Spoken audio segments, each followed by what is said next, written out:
Hello friends, my name is Masu. Today we shall discuss about topic the purpose and goals of a sprint retrospective.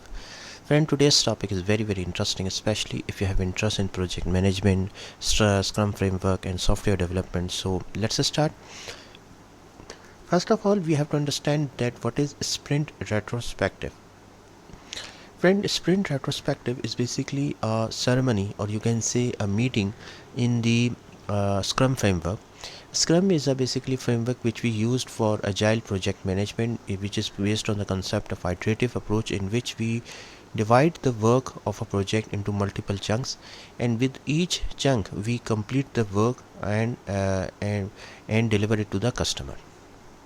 Once all the sprints are completed, so all the work has also been completed. A sprint is basically a 3 to 4 week time period in which the team plan, develop, test and deploy the things. Now the sprint retrospective is basically a session in which the product owner, Scrum development team, Scrum master, they basically participated and they review the work which has been completed. And this meeting, a sprint retrospective meeting, is held after the sprint review meeting. Basically, in the sprint review meeting, the team showcases the work which has been completed, and once the sprint review session ends, after the sprint review session, the sprint retrospective session held within the team with the product owner, Scrum development team, Scrum master, and they basically review the work, that what is how the sprint goes, what is the effectiveness, efficiency of the team, and it provides a structured opportunity for self reflection and self improvement as well. So now first is the purpose. First thing is the basically friend, continuous improvement. Continuous improvement means that the team members basically review the work, and they they they identify the areas for improvement in the team processes, practices and collaboration, how they can improve much a lot.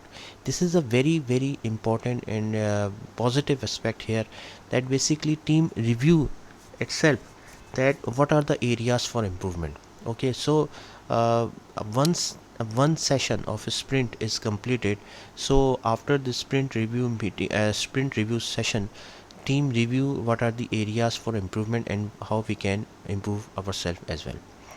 Then reflection on the sprint means that what went well and what could be improved during this sprint. It is basically not a blame game session. It is basically area. It is basically a session in which we try to identify the things which are positive, so that it can be continued, and the things which are negative, it should not be continued. So create a shared understanding of the factors that influence the team's performance here as well. Then team collaboration means it promotes open communication and collaboration within the team. Like all the team members are basically giving their feedback, and it foster a safe environment for sharing thoughts and ideas. Many times people think that, oh, obviously if you think openly, it is dangerous, it is basically become a blame game session. So normally we will try our level best that this type of session should be a collaborative session, should not be a blame game session. Then empowerment. Means that the team members to take ownership of their work processes and find ways to enhance their efficiency and effectiveness as well. Here, and remember friend, one thing, that empower means that team try to empower their self, because the team is self motivated, self ownership is there. Then problem solving means that identify the areas which were the obstacles, showstoppers, and how we can solve the problem. Encourage problem solving and proactive resolution of the issues as well. Here friend, very important aspect is that whatever the issues and problem we have faced in the current sprint, so we can try to identify those problems and try to find the solution of those problems, so that in the upcoming sprint, if that problem occurs, so we have a solution here as well. It is very proactive approach, because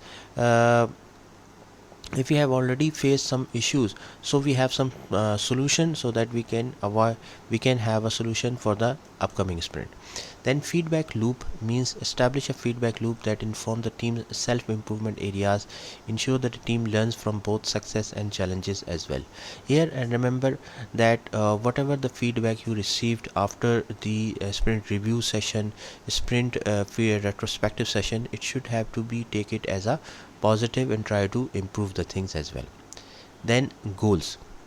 Identify what went well, and that means the areas which were positive, which were successful, which were we have achieved something, and it has a positive aspect of the sprint. So recognize team members of their contributions and efforts, and if there are if these things are positive, it should be continued as well. And we can celebrate the success here as well. Identify areas for improvement means that try to find the challenges, issues, problems, and areas where team needs improvement, and explore root causes rather than just addressing the symptoms. Here, remember, friend, one thing that many times we just focus on the upper thing, like we are not focusing on the root causes. So always try to do the root cause analysis. Actionable insights means generate actionable insights and specific improvement actions, and whatever the actions you have taken, like you have identified, for example, you identify the team needs some training, need more collaboration, interaction with the product owner, for example. So create a plan for implementing changes in the next sprint as well. Team engagement means engage all team members in the retrospective process, ensuring that everyone has an opportunity to share their perspective, promote a sense of ownership and responsibility for the team's performance. And team engagement is very important here, friend, that it is necessary that all the team member involved in the session, and they have a feeling that whatever the feedback they have, it should be shared openly and with open mindedness in the session. Maintain a positive focus. Here, remember, friend, that it should not be a blame game session. It should be a positive session in which everyone is giving feedback, constructive tone is there, and things should not be gone in the negative scenario as well. Documentation means that it is very important that whatever the feedback is there, whatever the action items are there, it should be properly documented. Use the documentation as a reference for tracking progress over successive sprints as well. Time boxed, the sprint retrospective should be a time box session, and it should not be it should not be a more than 2 hour or 3 hour session. Allocate sufficient time for meaningful discussions while avoiding excessive durations. Follow up and accountability. Ensure that action items from the retrospective are assigned to responsible team members. Follow up on the progress of implemented changes in subsequent retrospective as well. So, a sprint retrospective serves as a dedicated time for the Scrum team to reflect, learn, and adopt. By focusing on continuous improvement, open communication, and team collaboration, the retrospective contributes to the overall effectiveness and success of the Scrum framework.